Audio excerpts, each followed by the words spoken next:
Je suis moi plutôt un photographe qui prend les choses comme elles viennent, c'est-à-dire que je suis plus un photographe de reportage.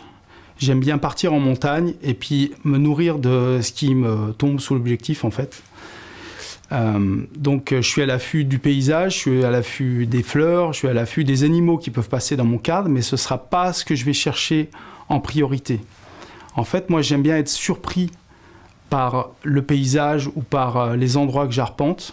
Donc ça peut être aussi bien un paysage qu'une rivière qui va me guider dans ma pratique artistique, mais ça peut être aussi un personnage que je rencontre, un alpagiste, ça peut être un berger que je croise, et ça va être une rencontre, ça va être un dialogue, ça va être des portraits que je vais pouvoir faire de lui, de son activité.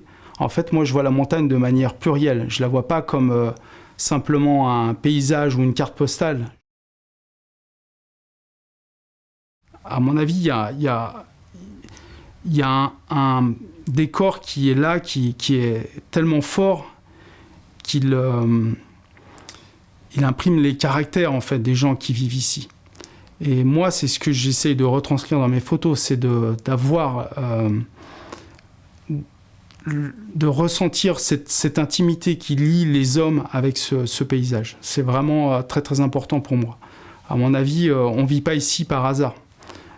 Quand on vit ici, c'est qu'on a envie de s'incarner dans ce paysage au quotidien. C'est un élément fort, c'est comme vivre à l'océan.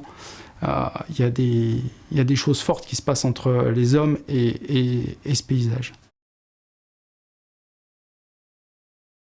J'espère que mon travail et celui d'autres photographes participent à ça, à préserver ce milieu.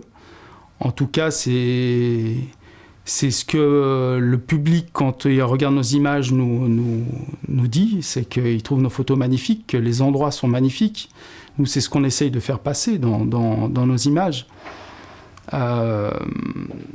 Maintenant, dire que nous, on participe à la préservation de ça, je ne sais pas, je ne peux pas me targuer de dire qu'on est les ambassadeurs, les meilleurs ambassadeurs, je ne sais pas.